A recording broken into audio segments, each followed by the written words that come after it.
Welcome to the Botany Bistro, where we're serving up bite-sized botany for you to munch on as you savor the science of plants. My name's Mary, and I'll be your botanist today. Our menu includes a discussion of plants in the Brassicaceae family. And I've got a special guest coming up that I know you'll enjoy very much. In the Cincinnati area, gardening season is just around the corner, and the Brassica family is going to be a big superstar in many of our gardens. We are going to be growing broccolis, collards, kale, radishes, mustards. All of these plants are in this wonderful plant family. The Brassicaceae family, commonly known as the mustard family, is a large and diverse group of flowering plants that includes over 370 genera and approximately 3,700 species. It is a family that plays a significant role in agriculture, horticulture, and ecology due to its economic importance, rich biodiversity, and unique chemical characteristics. Members of the Brassicaceae family are found all over the world, but they are particularly abundant in temperate regions. This family includes many well-known crops, vegetables, and ornamental plants, as well as several species of wildflowers. They are easily recognizable by their characteristic four-petaled flowers, which resemble the shape of a cross, which gives the alternative name for the family, Cruciferae. Many of these plants are known for their pungent mustard-like aroma, which comes from the presence of glucosinolates, sulfur-containing compounds that are thought to serve as a defense mechanism against herbivores and pathogens. When the plant cells are damaged, such as through crushing or chewing, glucosinolates are broken down into biologically active products like isothiocyanates, which have been shown to possess antioxidant, anti-inflammatory, and even anti-cancer properties. Members of this plant family are in our gardens, but also in our research laboratories. Arabidopsis is a plant in the Brassicaceae family, and it is the first plant genome that was sequenced. And this sequence came out in the year 2000. It's a huge deal. Scientists didn't just pick this plant at random. They picked a plant in the Brassicaceae because of its very quick flowering cycle. So it's a very good plant to use in experiments because it has a very short life cycle and can grow in many different conditions. So we are very grateful to Arabidopsis for giving us so much information for the scientific community over the years. I'm just picking up my CSA today, and I am excited to munch on some Brassicaceae plants later tonight. I have this wonderful harvest of collards that I'll be able to enjoy, and this leafy kale. And so I'll probably massage this kale up into some olive oil and put that into a salad.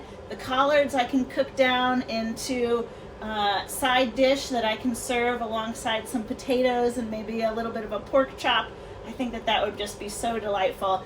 And here in spring, it's a wonderful way to start getting those fresh greens into your diet. And it's something that we can grow in our gardens with the help of cold frames and season extension almost all year long. So now that you've gotten some basics about the Brassicaceae family, I'm going to bring in my good friend Kaimisha, who's going to help us learn a little bit more about brassicas and how we can grow them successfully in our home gardens. I'm so excited to have our first special guest on for the 2025 season. This is my good friend and coworker, Kaimisha Montgomery. She is the Urban Agriculture Program Manager here at the Civic Garden Center. And I just heard through the grapevine that you really like brassicas. I love brassicas. I love brassicas. I mean, they just symbolize the beginning of the growing season. And it's time to, get out and get some sunlight and get the seed started. That's awesome. And we're here in one of our seed starting rooms at the Civic Garden Center in our Green Learning Station. This room is packed with all sorts of little wonderful plants from our amazing volunteer, Jill. We really couldn't do this without her. We're so grateful. And where are these plants going to go, Misha? A lot of them are going to our community garden network, and we're also growing a lot of these plants for our Grow Fest this year. All right. Well, I see lots of different things. What do we have in some of these little containers here? Oh, we have a ton of different varieties of brassicas. This is the lacinato kale, also known as the dino kale. We have all different types of collards and other varieties of kale. And why do you like brassicas so much? They just, it just lets you know that it's time to start growing. It gives you that good feeling that, hey, I can get out into the garden now, or I can start my seeds now, and it just gives you like a foreshadowing of what's to come. And walking into this room, I realized that we're growing so many of them because they're really well adapted to our early spring weather here. They can kind of handle our temperature fluctuations. I like to grow a lot of kale and collards. I haven't had great luck with broccoli, so I don't know if you have any tips for broccoli or cauliflower. Well, I would say my tips for broccoli, not necessarily cauliflower. I haven't had much success with that one either, but for broccoli, I like to choose one that has a shorter days to maturity, because last year and the year before, a lot of broccoli and some brassicas bolted really quickly. So trying to choose that broccoli variety that has a shorter days to maturity, but also choosing one that you can have side shoots. So you're not just focusing on that crown, but you can also harvest from the side shoots. A broccoli rabe or broccolini, I think those are more successful. And now, we usually eat these plants before they start to grow into their reproductive phase, their flowering phase. But the flowers are what we mentioned, those really strong characteristic pieces of the Brassicaceae. That is very different from the plants that we were talking about in the last bistro with the Ranunculaceae, how those were many-petaled. We have these plants that have just usually these 4. And actually, I found that the flowers are really tasty.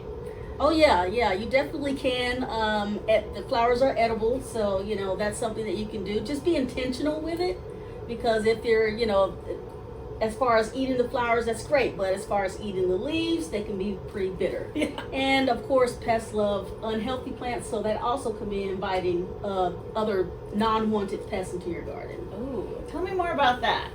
Oh yeah, so most of your brassicas are going to be cool weather crops. So they like a temperature between 60 to 70 degrees outside. So that's when they're really going to start to, flourish. If you keep them in the garden above that, it runs, as far as like hotter temperatures, it runs the chance of what's called bolting. And that's when you're going to start to see those flowers. All right, so we eat the plant before it goes into that phase. We're eating the flowers, right? When we're eating broccoli, heads of broccoli. Yeah.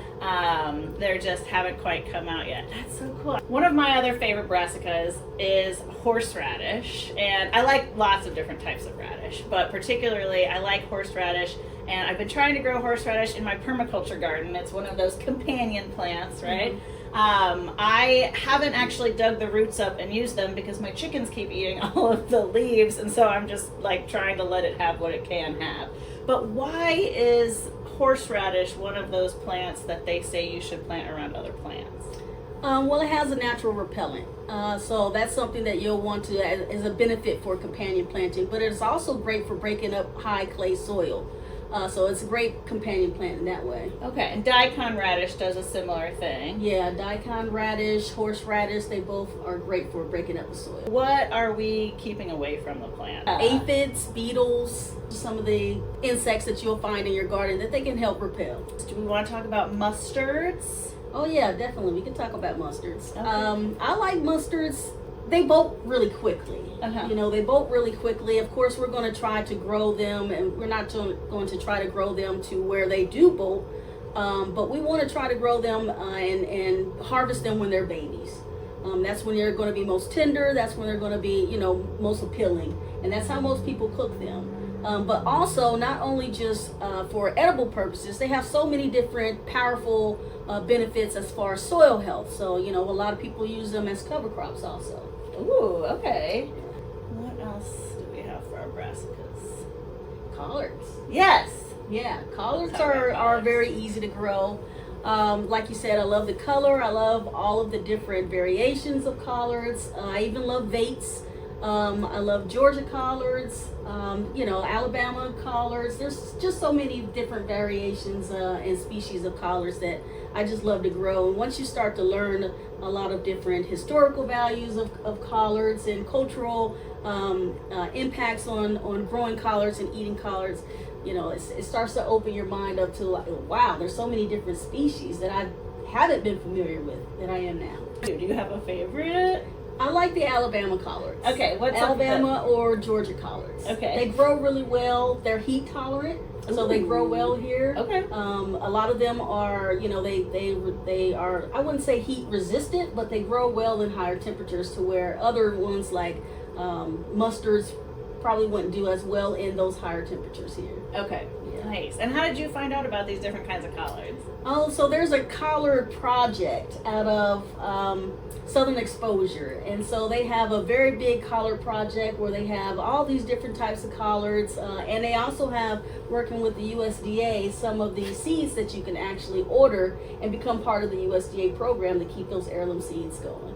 Now, this is a great crop to be able to grow in cold frames and row covers. Oh, yeah. Right? Oh, yeah. I really, and that's the reason why I like brassicas, because it can take you right into the third season, the season that everyone's typically forgets about, or they're done after the warm weather crops. And so this can take you way into the fall and early winter too.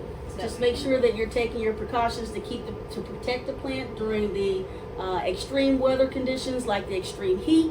You might want to do like a shade cloth or something like that. But if it's like you're going into the fall, you have your first frost, it's not going to harm the plant. What other kind of soil conditions would you suggest for growing brassicas?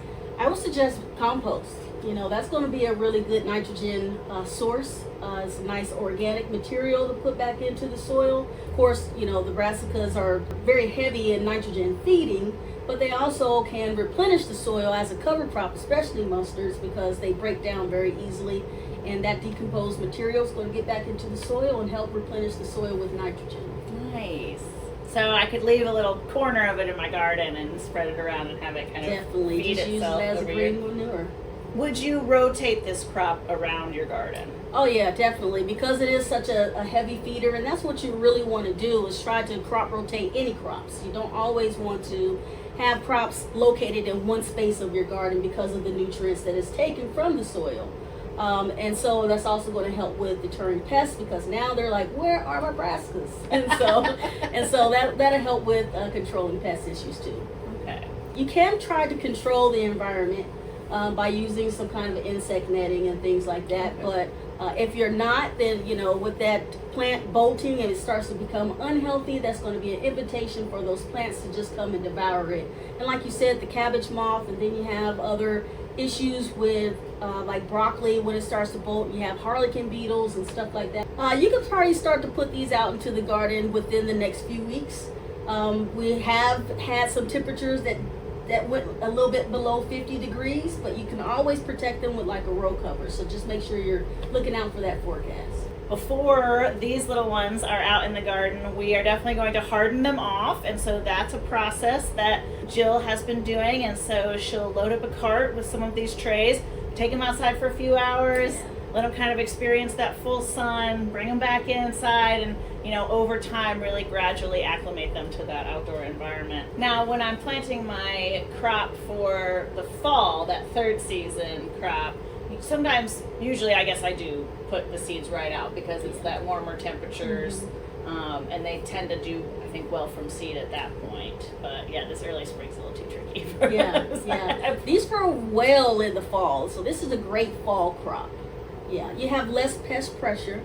So, you don't really have to worry about too many harlequin beetles, although, with the climate change and everything, we do see them overwintering. You still see some harlequin beetles and pests out there in the garden, when typically in previous years you really wouldn't. But just taking those certain precautions. But they are known to taste better. They taste sweeter than if you had them in the spring. So fall is the way to go. Yeah, okay, I like that. All right, so I do have to say that Misha is an amazing chef. What is kind of your go-to method for prepping this out in the garden? Well, with our garden, hub garden classes or culinary events, we try to duplicate recipes that are not as common. So with kale, I always try to make something a little bit different, maybe adding a little curry, some chicken broth, and some fresh garlic from the garden, along with some potatoes, and making sort of like a chutney. And then you just mentioned stew. Oh yeah, definitely. So traditionally, my family would stew them with maybe like a smoked meat. And that usually takes a little bit of time, just to sort of break down all of those different fibers and just eating them that way. If you had, your own just imaginary garden to design, how many brassicas do you think would be enough brassicas? So how large is this Yeah. garden? Right, You right. know, when we're talking about like a 4x4, 8x4, 10x10, 20x20, because there's so many different varieties to choose from. Like I said, with all of the different varieties of collards, all of the different varieties of kale that I'm learning and want to incorporate in my garden. I think they'll take up a lot of space, honestly. I think that's awesome. Thank you so much for joining us on the Bistro today, and thank you so much, Misha, for coming and talk to us about brassicas. Anytime. All right, stay tuned for more Bistro to go.